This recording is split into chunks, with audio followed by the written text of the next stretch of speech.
पूर्वी खबर।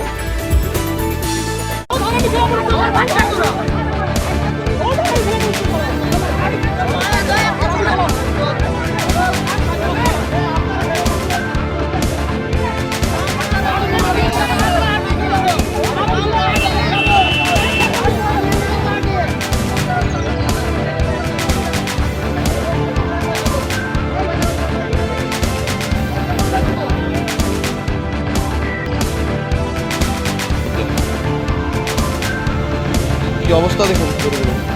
দাদা কোথায় নিয়ে যাওয়া হবে? হ্যাঁ দেখুন কিছুক্ষণ আগে আমরা খবর পাই জাস্ট 11:30-12টা করে যে আমাদের সাহেবগঞ্জ মোড় হয়ে পথে কিছু গরুকে নিয়ে যাওয়া হচ্ছিলো গির্জাপাড়ার ওখানে, ঠিক আছে। যে গরুগুলোর কোনো গাড়ির বৈধ কাগজপত্র ছিল না এবং গরুগুলো পাচার করারও কোনো লাইভ স্টক কাগজপত্র নেই, গাড়ির কোনো বৈধ কাগজপত্র নেই। আমার কাছে খবর আসে, আমি তৎক্ষণাৎ সেখানে পৌঁছে গরুগুলোকে যখন আমি দেখি যে গরুগুলোকে মুখ হাত বেঁধে একটা গাড়ির মধ্যে শতাব্দী গাড়ির মধ্যে 10খানা গরু নিয়ে যাচ্ছে, তাদেরকে যখন জিজ্ঞেস করি যে গরুগুলো কী কাজের জন্য নিয়ে যাওয়া হবে, তখন তারা বলে ব্যবসার কাজে। তো এই বাচ্চা গরুগুলো ব্যবসার কাজে।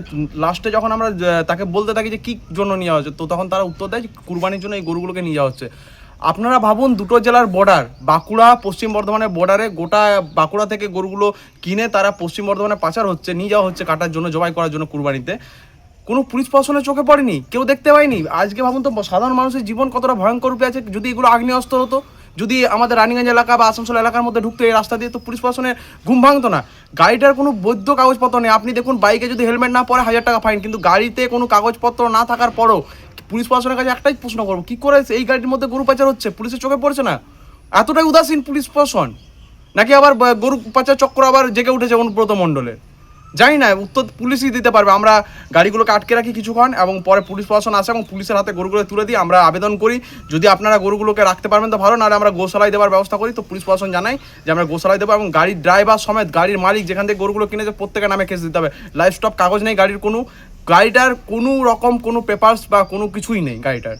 আমি পুলিশ প্রশাসনের কাছে আবেদন করেছি গাড়িগুলো যেন ইমিডিয়েটলি কেস হয়। যদি না কেস করে তো আমরা হাইকোর্ট থেকে কেস করা। যদি গরুগুলো ওই মালিকের কাছে আবার পাঠানো হয় তো রানিংয়ের থানায় বসে ধর্ণা দেবো। এটা কিন্তু আমি ওয়ার্নিং দিলাম পুলিশ। একটা মেজিয়া থেকে গাড়ি আসছিল, সেটাকে এখানে গির্জাপাড়াতে আমরা ধরেছি। একটা ছোট্ট গাড়ি, তার মধ্যে 9খানা ছোট ছোট গরু লোড রয়েছে।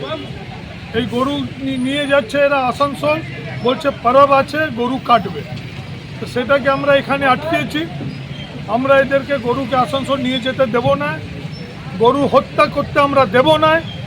তাতে যা হবে হবে, আমরা গরু হত্যা করতে দেব না।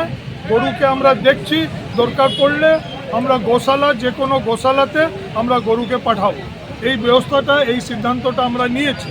এবারে আমরা দেখছি রানীগঞ্জ গোশালাতে পাঠানো যায় না অন্য কোথাও পাঠানো যায়, সেটা আমরা কথা বলে গরুকে যে কোনো একটা গোশালাতে পাঠাবার ব্যবস্থা দেখছি। हमारे चैनल को लाइक शेयर सब्सक्राइब करना ना भूलें और बेल आइकन को दबाना ना भूलें और देखते रहें पूर्वी खबर।